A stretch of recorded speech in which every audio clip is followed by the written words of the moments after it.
Salut, bienvenue sur cette vidéo. Alors, on est encore avec Quentin. Donc, aujourd'hui, on va discuter du Cosmere de Brandon Sanderson. Pourquoi c'est un univers si riche, pourquoi on adore cet univers. Et puis, nos impressions, en fait, un peu, quelle pourrait être la suite. On peut voir aussi un peu les mystères qu'il y a derrière. Voilà, on va peut-être vous spoiler. Donc voilà, si vous n'êtes pas trop, vous voulez vraiment commencer le Cosmere, peut-être c'est pas une bonne vidéo pour vous, mais voilà, on va essayer de pas trop spoiler, mais aussi de parler en général de la richesse de cet univers. Donc bienvenue Quentin. Merci Guigui, merci Guillaume. Ouais, ça va être chouette de parler de cet univers du Cosmere fait par Brandon Sanderson. Place à la discussion, place au débat. C'est ça. Allez, c'est parti.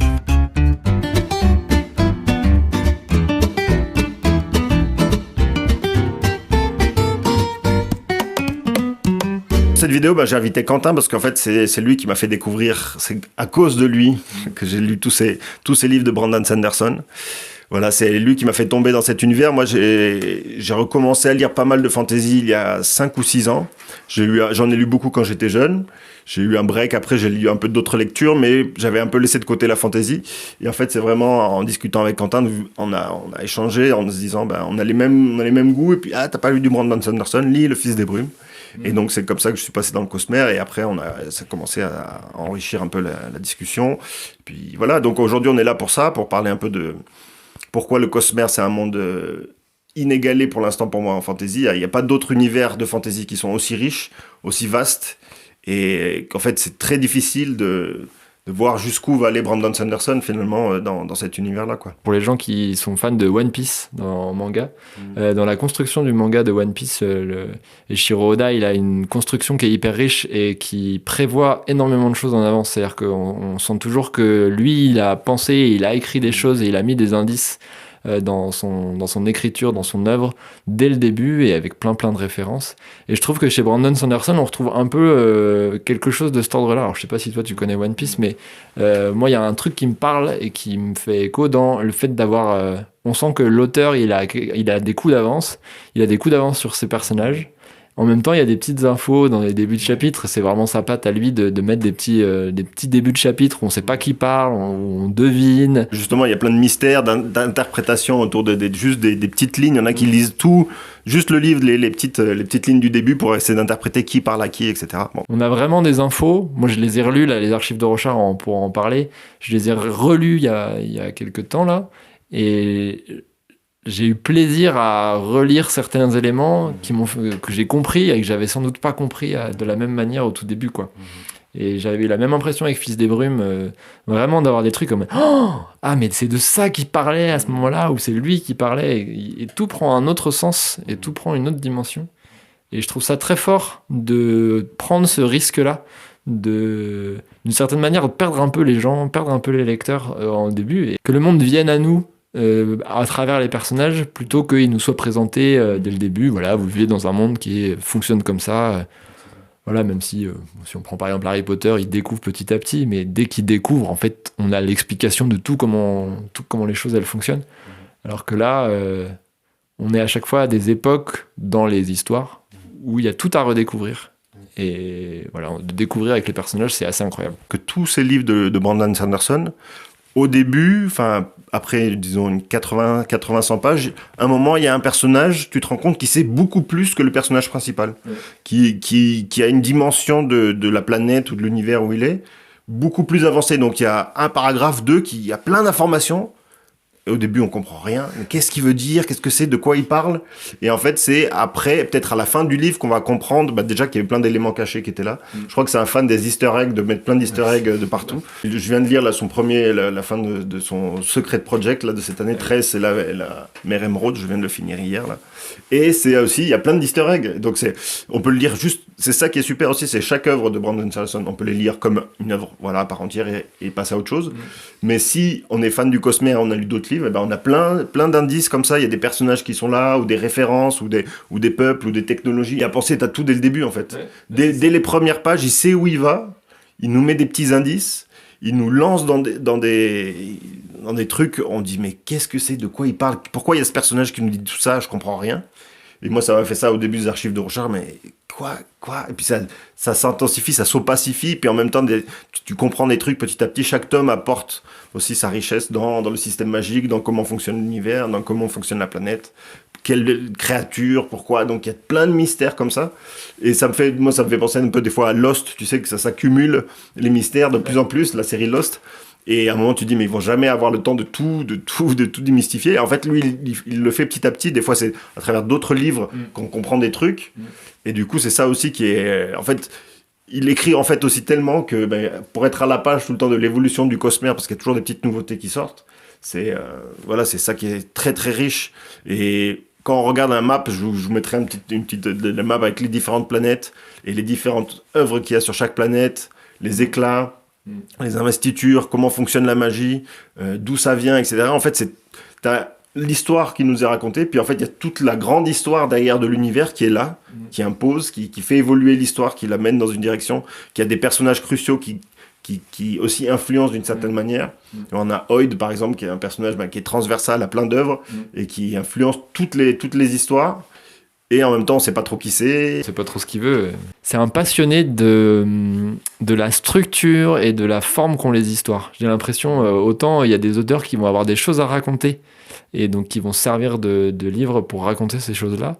Brandon Sanderson, il a un côté, il a une logique et une curiosité et un goût pour le truc bien fait, pour l'œuvre bien faite. Et il fait des masterclass d'écriture. Il y a plein de gens qui se sont mis à écrire après l'avoir lu et après avoir assisté à ces masterclass.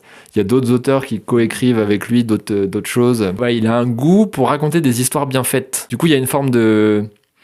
Je vais pas dire de régularité, mais il y a quelque chose de très peut-être technique ou très... qui peut du coup amener à du plaisir de lire aussi parce qu'on retrouve cette marque-là. Après en avoir lu plusieurs, on se rend compte de la patte de Brandon Sanderson, la manière dont il structure un livre, comment il amené l'intrigue, etc. On la retrouve petit à petit, c'est un peu souvent le même schéma. Mais moi je trouve c'est que le caractéristique, c'est sa créativité, surtout autour des systèmes magiques en fait. C'est créatif, mais en même temps tout est imbriqué. Des petites nouvelles, une série de petites nouvelles avec des personnages sur une autre planète il n'y a jamais eu d'histoire dessus, mais il arrive quand même à faire quelque chose de très riche. Quand on commence à rentrer là-dedans, on se dit mais c'est fou qu'il ait pensé à tout ça en fait. C'est comme s'il avait créé un univers, qu'il avait pensé un peu à toutes les formes de magie qu'il a en background, comme ça tout le temps, et qu'il écrivait des histoires par-dessus. Plusieurs grilles de lecture, et ça amène aussi à la relecture des œuvres. Souvent un livre, tu te dis bon je l'ai lu une fois, c'est bon, c'est pas si profond que ça, j'ai tout capté. En fait là c'est le contraire, c'est que tu lis, tu peux le lire comme toi t'as lu avec les archives de Rochard. Tu lis une fois, et t'as saisi des trucs, mais en le relisant, t'as beaucoup plus de connaissances. Et en fait, c'est ça aussi qui est super riche d'une œuvre, en fait. C'est vrai que dans la fantasy, alors moi je suis pas un grand spécialiste non plus de tout ce qui existe dans la fantasy, mais on va avoir globalement l'archétype fantasy médiéval avec les druides, les magiciens, les sorcières, un peu l'univers Donjons et Dragons, un peu qui peut être représenté par là. Inspiration viking ou celte ou des choses comme ça. On a beaucoup de fantasy qui est marqué par ça. Ouais. Il y a des choses qui sont très intéressantes dans les mondes qui ont été créés, comment ils ont été créés, comment les créateurs de ces mondes ils ont survécu ou non et la forme qui reste d'eux, comment ils ont manière d'influencer sur la nature, mais sur les humains ou même sur les êtres vivants. Moi, c'est vraiment un des trucs qui me fait que je kiffe dans ces univers, c'est que il nous surprend aussi parce que comme c'est une magie qu'on n'a pas l'habitude, on peut pas savoir les limites des personnages, on peut pas savoir et on découvre et en même temps en fait c'est ça, on découvre en même temps les personnages, les pouvoirs que leur permettent ces différents ce qu'on appelle les flux dans les archives de Rochard aussi. Il y a aussi des êtres, on sait pas trop ce que c'est, les sprènes, ou là celui que j'ai lu c'est des spores qui viennent de la lune, tu vois. Donc en fait il a tellement de créativité sur un monde magique qui est à peu près cohérent, qui tient à peu près la route, et après il a une créativité aussi de voir c'est où la limite en fait. Et pour moi les archives de Rochard c'est là où en fait tu vois un personnage qui à travers le système magique on sait pas où il va aller. Tu vois Dalinar qui est un exemple comme ça, tu te dis mais Dalinar il va aller jusqu'à où dans les archives de Rochard. En fait si lui il a déjà pensé à la limite, ou jusqu'où il pourrait aller, c'est ça qui est hallucinant. En fait je sais pas comment il fait pour s'organiser chez lui. Souvent je me demande comment il s'organise d'avoir un énorme tableau avec toutes les idées, parce que c'est tellement vaste et Et voilà, et j'espère que toutes ces séries qu'il a commencé, il va les finir. Après, bon, il y a Le Fils des Brumes, la première est finie, mais finalement, la deuxième partie aussi est finie.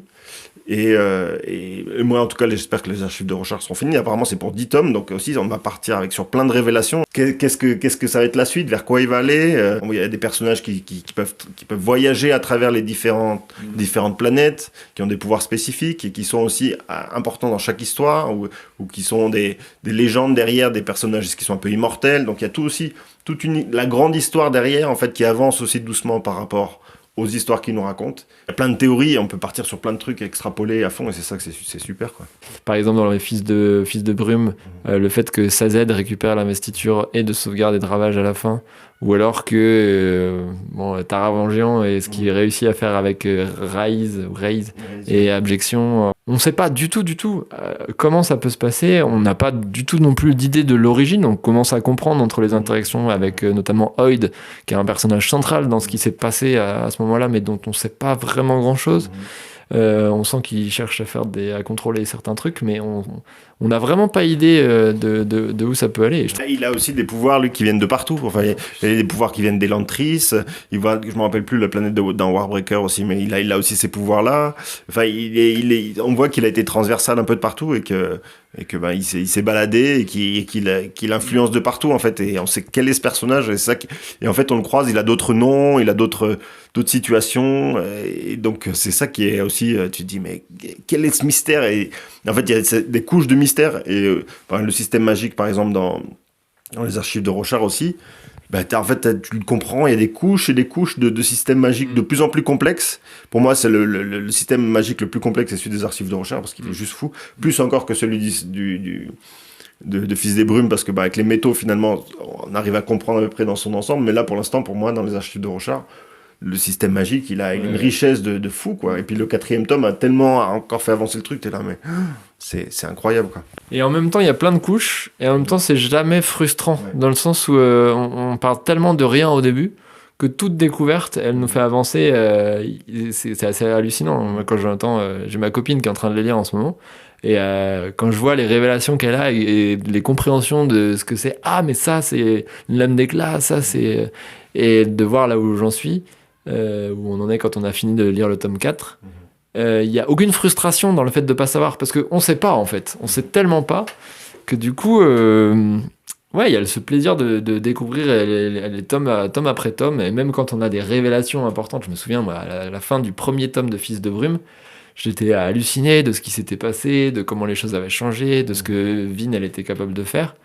Et quand je regarde la fin du 3e tome, je me dis, mais en fait, j'étais à des lieues d'imaginer ce qui se passait réellement. Est-ce qu'elle jouait aussi dans cette aventure-là, quoi. Les œuvres, tu vois, qui sont moins connues, par exemple, je prends Warbreaker, et il y a des personnages, il y a des objets qui sont importants, il y a de la magie, des types de magie qui est aussi important et qui se retrouvent dans d'autres œuvres et qui a sa part aussi. Donc en fait, c'est ça qui est fou. Donc toutes ces petites œuvres qui sont inscrites dans le Cosmere ont aussi de l'influence dans la grande histoire. Et même on lit une petite histoire, par exemple, est-ce que l'âme de l'empereur, tu l'as lu finalement? Ouais. J'ai lu Éclat de l'aube dans le char. Ouais, c'est ça, ouais. Éclat de l'aube, moi je l'ai pas lu celui-là, je crois. Avec des personnages comme Rin, qu'on voit un tout petit peu dans les archives de Rorschach. Lopen aussi, voilà, il y a des choses intéressantes. Et des choses avec encore d'autres esprits, d'autres créatures qu'on connaît pas. Et c'est entre le 3 et le 4, non, c'est ça? Je crois que c'est ça. Encore une autre dimension à ce monde qui est déjà hyper grand, et d'autres créatures qu'on ne sait pas d'où elles viennent, ce que c'est leurs intentions. Il y a aussi ce truc-là qui est hyper... C'est très... On peut pas parler de manichéisme dans les archives de Rorschach. Il n'y a pas le camp des méchants et le camp des gentils. Et du coup, c'est très très intéressant parce que chaque personnage qu'on suit, même si ça peut être un peu dense, là, vu que c'est un monde qui est très riche, contrairement peut-être au Fils de Brume où tu suis quelques personnages et ça suffit. Dans les archives de Rorschach, on va plus s'approcher peut-être du Trône de Fer dans les personnages qu'on suit, même si c'est moins important. Le Trône de Fer, c'est quand même monstrueux. La dynamique dont on va découvrir les twists, dont on va découvrir souvent, c'est on va entendre des choses qui se passent ailleurs d'un personnage et on va dire tiens, il est en train de se passer ça, et il va pas tout raconter. Et ça, c'est très proche du Trône de Fer. J'ai basculé, disons, dans être fan du Cosmere, c'est en terminant le 4e tome des archives de Rorschach, en voyant toute l'information qu'il y a à la fin. Et en revenant aux 30 premières pages du premier tome, et en fait, là, on a déjà plein d'indices. Ouais. Et on est là, mais en fait, depuis le début, il nous donne tout, on a là sous le nez, sauf qu'on comprend rien. Et c'est ça c'est juste fou, quoi. 13 de la mer émeraude. Donc, c'est une histoire un peu cosy, peut-être un peu plus pour jeune public, même si elle est très, voilà, c'est doux par rapport à d'autres, le ton est doux par rapport à d'autres, c'est pas du tout violent ou quoi. Mais il y a quand même une richesse, il y a quand même un système magique qui est super intéressant aussi. Il y a des personnages qui reviennent, il y a plein de petits easter eggs tout du long en fait, qui, si on n'a rien lu du Cosmere, on comprend pas trop de quoi il parle. Mais si on a lu, on voit que y a ça vient de là, ça vient de là, ça vient d'Elantris, ce personnage-là, ou cette référence-là, ça vient du Fils des Brumes. Donc en fait, c'est ça qui est super riche aussi. Et je pense que toutes ces œuvres sont marquées comme ça. Peut-être la moins, c'est Elantris parce que c'est la première, mais après, toutes les œuvres maintenant qu'il va écrire, j'ai pas lu moi le dernier de Fils des Brumes, le nouveau de la deuxième... c'est de Lost Metal, le métal perdu, je crois que c'est en français. Je sais même pas s'il est encore sorti en français. En fait, autant il y a peut-être peu de manichéisme dans le Trône de Fer, par exemple, mais c'est très trash. C'est-à-dire vraiment, on a les tréfonds de l'âme humaine qui sont exprimés en actes, etc. Il y a vraiment des trucs trash, faut le dire. Pour ceux qui avaient vu la série, même si la série en rajoute un peu sur certains plans, mais globalement on est quand même sur ce niveau-là de la déchéance humaine. Là on reste dans un manichéisme, mais peut-être plus digne, on va dire. On peut comprendre, on peut vraiment se mettre à la place de chaque personnage et se dire ok, en fait ce choix-là il l'a fait, moi j'aurais peut-être pas choisi ça, mais je comprends qu'il l'ait fait. C'est désolant de voir presque les conséquences de ces choix-là qui sont des choix en fait qui sont dus à la condition du personnage et ce qu'il croit, ce qu'il a vécu, ce qu'il a comme info aussi, parce que des fois on prend l'exemple de Taravangian, il a des infos, il a accès à des infos et on sait encore pas le rôle qu'il va jouer. Quel personnage C'est un personnage incroyable. Et toutes les implications et tout ce qu'il y a derrière. Et du coup, vraiment, c'est le mot rafraîchissant pour moi. C'est un endroit où, peut-être dans un monde où on cherche beaucoup les clivages. Alors là, je fais de la politique, mais dans un monde où on est dans les clivages, c'est intéressant de voir que la complexité, elle est dans ces clivages-là et qu'elle permet la richesse aussi de l'histoire. Merci Quentin pour tout cet échange. En fait, on pourrait en parler des heures, je crois, tellement il y a de richesse autour de ce thème-là. Ça me passionne, le Cosmere, je crois que toi aussi, c'est quelque chose qui me fascine, qui me dit qu'un auteur arrive à avoir cette richesse, cette créativité, cette imagination, je suis estomaqué par ça. Mais en même temps, je suis super fan et donc du coup, il y a un peu de tout ça qui rentre. C'est vraiment une invitation à aller découvrir ce monde-là. Si vous avez lu quelques œuvres de Brandon Sanderson, allez lire les autres, même si c'est d'autres rythmes. Toutes ces œuvres valent le coup, je pense. Moi, pour l'instant, il y en a pas encore une qui m'a déçu. Même la secondaire de Fils des Brumes, pour moi, c'était bon quand même. Et donc, toutes ces œuvres valent le coup, justement, pour un moment aussi. Peut-être, moi, j'ai commencé à lire aussi des livres pour, justement, agrandir ma connaissance du Cosmere. C'était plus par culture, disons, cosmérique qu'autre chose. C'est un auteur majeur de la fantasy. C'est le plus grand auteur aujourd'hui de fantasy. Donc, pourquoi se priver hein? C'est peu connu aujourd'hui encore en France. Moi, j'avais découvert ça, même si ça commence à être vraiment commercialisé.